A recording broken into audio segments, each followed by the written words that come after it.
Isaías capítulo 53, versículo 4 diz assim: certamente ele tomou sobre si as nossas enfermidades e as nossas dores levou sobre si, e nós o reputávamos por aflito, ferido de Deus e oprimido. Mas ele foi traspassado pelas nossas transgressões e moído pelas nossas iniquidades. O castigo que nos traz a paz estava sobre ele, e pelas suas pisaduras fomos sarados. O profeta Isaías, como nós o chamamos, profeta messiânico, ele cita uma profecia essa que se direcionava a Israel de Deus, uma Israel sofrida, uma Israel oprimida, uma Israel que pelas gerações que já vinha fugindo há muitos anos das opressões dos seus inimigos, dos seus adversários. A mesma Israel que chamada a menina dos olhos de Deus, a mesma Israel a qual Deus guardava, a mesma Israel agraciada pela benevolência de Deus, mas momentânea agora. Essa Israel se encontra numa situação de enferma, numa situação de chagas e feridas. Não as feridas que a humanidade tem, não as feridas causadas fisicamente, mas a ferida de Israel era ferida na alma. Israel estava doente espiritualmente. E isso já da época de Isaías. E como sempre, a nação, quando sofre, a nação, quando padece, ela clama, ela se pergunta, como Davi: de onde virá o meu socorro? E como Deus, que provou Israel no deserto, para ele levar ao ponto culminante da sua graça, da sua glória, essa Israel agora afastada dos preceitos do Senhor, essa Israel agora distante dos ensinamentos de Deus, essa Israel agora se encontra ferida, se encontra doente. Aí Deus lança para essa Israel a sua misericórdia através do profeta Isaías, quando ele vem aqui e ele cita, certamente ele tomou sobre si as nossas enfermidades e as nossas dores levou sobre si, e nós o reputávamos por aflito, ferido de Deus. O profeta Isaías estava dizendo: vai chegar o momento que a virgem conceberá, a virgem dará à luz a um filho, o seu nome será Emanuel, ele será Deus conosco, ele será o Salvador, ele trará sobre suas mãos o cetro da justiça, ele será o sol da manhã para Israel, ele será a alegria de Israel. Israel naquele momento está precisando receber a profecia. Israel recebe, talvez assim como um doente acamado que recebe a promessa da cura, recebe o diagnóstico médico de que ele vai se levantar do leito de enfermidade, de que ele vai sair daquela situação opressa, daquela situação de caído, de desvalido. Aquilo ali é um ânimo, já é o início da cura para quem está doente. Israel recebe a profecia, Israel recebe aqui a citação, porque diz assim: mas ele foi traspassado pelas nossas transgressões. Aí Israel aqui recebe essa profecia como se pudesse ver o nascer do sol surgindo para trazer um brilho Só que o profeta Isaías ainda não tinha dado para Israel discernimento da profecia, de quem estava falando, quem era esse, quem seria o traspassado, quem levaria sobre si as enfermidades e as dores. Porque o profeta Isaías é como se ele dissesse assim: olha, vem aí, ele está vindo, não se preocupa, Israel, ele está vindo, ele vai carregar, ele vai tomar esse fardo que está sobre vocês. Ele vem, ele vai receber sobre si, ele vai pegar os pecados de vocês, vai tomar sobre si, as transgressões de vocês vai tomar sobre si, ele vai limpar a vossa alma. Porque o profeta Isaías diz nos primeiros capítulos, ele diz assim, ó: ainda que os vossos pecados sejam como escarlate, vermelho como a carmesim, eles se tornarão brancos como a neve, alvos como a lã. A citação do profeta para Israel é uma citação de refrigério. Uma citação de refrigério.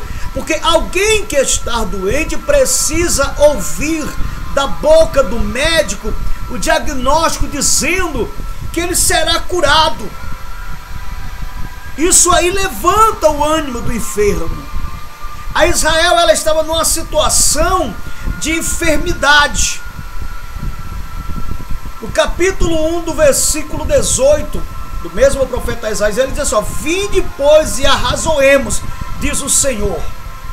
Ainda que os vossos pecados sejam como a escarlate, eles se tornarão brancos como a neve. Ainda que sejam vermelhos como a carmesim, se tornarão como a lã. Se quiserdes e me ouvides, comereis o melhor dessa terra. Essa citação era para Israel. Independentemente que fosse a presente, contemporânea a Isaías, ou a que viesse mais à frente, a geração futura. Porque está dizendo: olha, Israel, se os pecados de vocês forem muitos, forem graves, vocês serão perdoados. Deus vai limpar de vocês, vai enxugar dos seus olhos toda lágrima, vai limpar os teus pecados, as suas transgressões.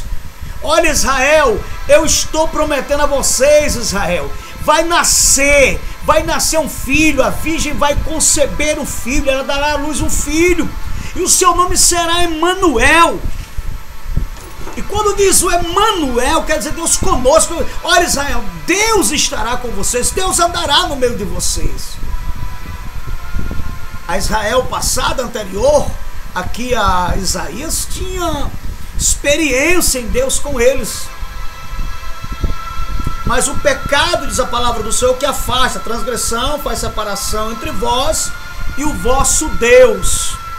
Israel se afasta do Senhor, Israel transgride contra Deus, Israel se afasta dos ensinamentos. A gente vê que posteriormente ao livro do profeta Isaías, vem Jeremias, vem Ezequiel, vem Daniel, e a gente vai ver sempre Deus triste com Israel, triste com a situação, com o agravo de Israel, porque Deus considera, em momentos, Deus considera Israel como uma prostituta, como uma adúltera lasciva, que se prostitui com os homens dos altos, se referindo à atuação de Israel na adoração aos deuses falsos, aos costumes das outras nações, porque Deus deu para Israel, irmãos, costumes e regras as quais tornava Israel pura, as quais tornava Israel limpa, as quais tornava Israel diferente das outras nações. O zelo de Deus com Israel mostrava para o mundo uma Israel pura, uma Israel pronta, uma Israel adornada, pronta para ser recebida. Qualquer varão queria aquela noiva limpa e pura. Israel era noiva de Deus, Israel era menina dos olhos de Deus, a paixão de Deus. Que pai ama sua filha que não lhe adorna, que não lhe banha, que não lhe deixa limpa, apresentável? O prazer de um pai é os seus filhos ser bem apresentável, as pessoas elogiaram: olha que filho lindo, que filho bonito, que filho bem tratado, que filho bem cuidado, que filho saudável. A ação de Deus sobre Israel era isso, era zelo, zelo. A Israel não entendia, mas a visão de Israel era a visão lá fora. A visão de Israel era a visão do mundo. Israel olhava para o mundo, a nação tal tem, a nação tal tem, que a nação tal tem.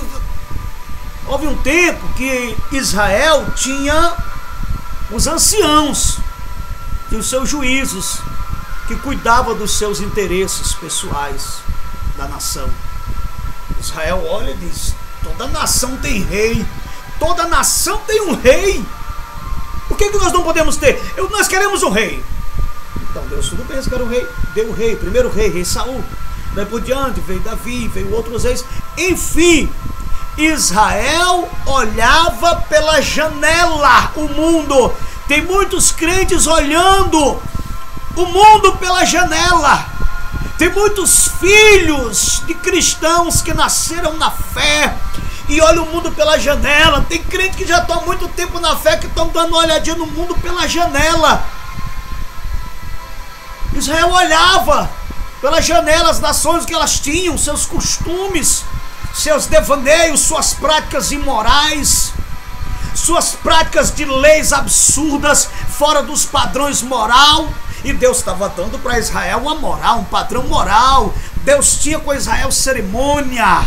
Deus não aceitava sacrifício humano, de lançar os seus filhos ao fogo, como se fazia as outras nações. Deus não recebia sacrifício de animais impuro, porque Deus, mostrando a sua beleza, a sua santidade, a sua santificação, Deus dá sacerdotes santos e puros, os quais as outras nações não tinham. Eram sacerdotes promíscuos, eram sacerdotes bárbaros, violentos, que se cortavam, que se sangravam, degolavam outros, até os próprios filhos, sacerdotes pederastas, sacerdotes prostitutos, sacerdotes levianos.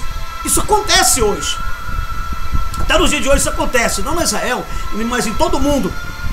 Então a Israel de Deus estava fugindo dos preceitos do Senhor, olhando lá pela janela o mundo. Queremos ser igual às outras nações. Por que não podemos? Por que somos tão presos?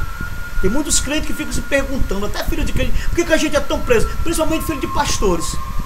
Por que a gente é tão preso? Por que a gente não pode fazer isso, não pode fazer aquilo? Enquanto tem outros que já dizem: não, você pode fazer tudo. Querido, você serve a um Deus zeloso. Você serve a um Deus que tem ciúme de você.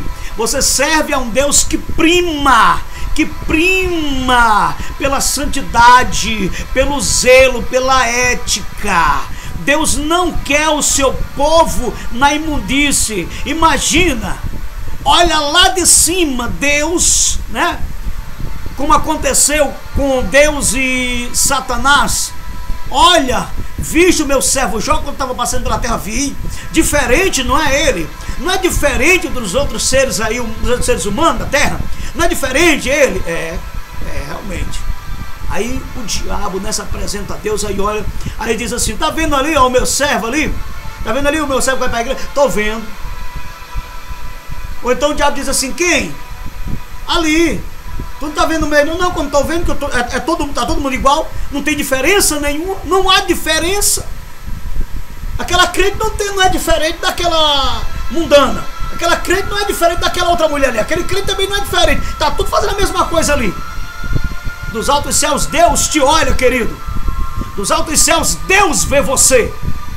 E quando Ele vê você, Ele quer ver você diferente. Ainda que você abra sua boca suja e imunda, com seus pensamentos ímpios e imundos, aí você diga: Deus sonda o coração. Oh, querido, Deus sonda o coração, é óbvio. Mas Deus está com o filho dele, é no mundo aparente, que quem vê são os olhos, seres humanos que vê com os olhos. O ser humano não vê com o coração. O ser humano não tem raio-x espiritual para ver o teu coração, não. Você é comparado igualmente àquela mundana, aquele mundano que passa na rua. É assim que você é comparado? Você está lá no meio dos outros, ninguém vê diferença em você. Ah, o sangue de Cristo está na minha vida. O sangue de Cristo está na tua vida? Se o sangue de Cristo estivesse na tua vida, tu era limpo, tu era puro, tu não tinha uma mente cheia de contradições contra os ensinamentos e preceitos do Senhor. Porque se o sangue de Cristo está na tua vida, tu é limpo e purificado. Tu está lembrado da profecia, deixa eu me ver, se eu não me engano, Malaquias, não, Zacarias, no capítulo 3. No capítulo 3 de Zacarias, nós estamos falando de profeta, né? Vai lá no capítulo 3 de Zacarias. A visão do sumo sacerdote Josué diz que presta atenção, quando chega o sumo sacerdote Josué na presença de Deus, Satanás, o inimigo, vem se lhe opor para acusar. Aí sabe o que o anjo do Senhor diz? Diz assim, ó: tirai dele essas vestes sujas, tirai dele essa mitra suja, colocai sobre ele, tira esse turbante sujo, coloca um turbante limpo e dá a ele vestimentas limpas. Satanás se opõe: não, deixa ele sujo. Deus, ele quer ver você limpo, por dentro e por fora. Que foi isso que Deus estava falando para Israel, aqui no capítulo 53 de Isaías. Ó Israel, ele vai nascer, ele será conselheiro, príncipe da paz, Deus forte, Pai da eternidade, lírio dos vales, rosa de Saron, Cordeiro de Deus que tira o pecado do mundo.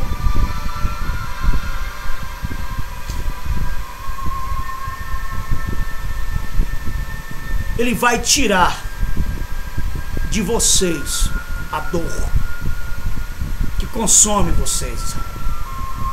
Ele vai tirar de vocês as enfermidades, o peso, o fardo que está sobre você. Ele vai colocar sobre ele. Ele vai assumir o erro de vocês, para que eu não destrua vocês. Era assim que Deus estava falando. Acho bom, meu irmão, quando a verdade é pregada nua e crua. Nua, não, vestida. Aleluia. A verdade tem que ser pregada e é bem vestida. Aleluia. Ele vai tirar de vocês a dor, e vocês o terão ele por aflito, ferido de Deus. Esse é um pobre coitado, Deus está ferindo ele. Não, quando vocês virem a situação dele, que vocês virem ele sendo maltratado, vocês o verão, vocês o chamarão de aflito e ferido de Deus. Porque como raiz de uma terra seca, ele não tem aparência nem formosura. Nós olhamos para ele e vimos isso. Está falando dos companheiros dele. Mas ele vai tomar sobre vocês. Ele vai tomar de vocês, aliás, né? Vai tomar de vocês o pecado, a transgressão, a dor, a enfermidade, aquilo que causa dano no teu corpo, à tua alma. Mas aí ele diz aqui, ó. Aleluia. Versículo 20 do capítulo 1. Mas se recusardes e fordes rebeldes, sereis devorados à espada, porque a boca do Senhor disse. Israel rejeitou, Israel foi rebelde. Israel foi rebelde. Meu querido, não seja rebelde. Porque pior do que a enfermidade do câncer que atinge o teu corpo é a enfermidade que atinge a tua alma. Quer ser rebelde contra os ensinamentos da palavra? Quer ser rebelde contra os preceitos do Senhor? Você vai ser devorado à espada. Quer ser rebelde contra os ensinamentos, contra o zelo de Deus na tua vida, na tua igreja? Quer ser rebelde contra o zelo de Deus, meu querido? Então Deus vai deixar a espada consumir você, como deixou durante anos a espada consumir Israel. Quando Jesus chegou a Israel, ainda estava debaixo da espada de Roma. Ainda que durante processos houve homens se levantando, cheio de coragem, vontade e fé em Deus, para ver se defendia Israel, como no caso dos Iscariotes, dos Macabeus, né? No caso de Barrabás, no caso de Judas, que tinha vontade de libertar Israel, mas não se podia fazer nada. A Israel agora estava doente, nem para ser resgatada dava certo. Ela tinha primeiro que ser sarada, curada. Aí vem Jesus demonstrando poder e autoridade. Ei, eu posso curar vocês. Ele cura as enfermidades de muitos, ele cura as enfermidades de milhares. Aí ele diz: agora vai chegar a hora que o peso das enfermidades de vocês vai estar sobre mim. Eu estarei aflito, ferido de Deus. E o sofrimento dele agora precisava sarar a última e pior chaga, enfermidade cancerosa que estava sobre a nação, chamado ou chamada de enfermidade pecado. Que essa, querida, adoece a alma. O remédio do médico não pode fazer efeito. O remédio do médico não tem efeito sobre essa doença. Somente o sangue de Cristo descendo sobre a tua vida, sobre a tua alma, é que pode limpar o teu pecado. Aí agora sim, recebe sobre a tua vida o sangue de Cristo. Recebe-se essa profecia sobre a tua vida, porque Israel agora podia receber Cristo na cruz do Calvário, derramando o seu sangue, descendo sobre Israel, mas Israel rejeita. Agora está sobre nós esse sangue, e sobre todos quantos receberam, sobre todas as nações que o receberam. Que a graça de Deus seja sobre a tua vida, querido. Recebe sobre a tua vida a purificação da graça do sangue de Cristo, em nome de Jesus.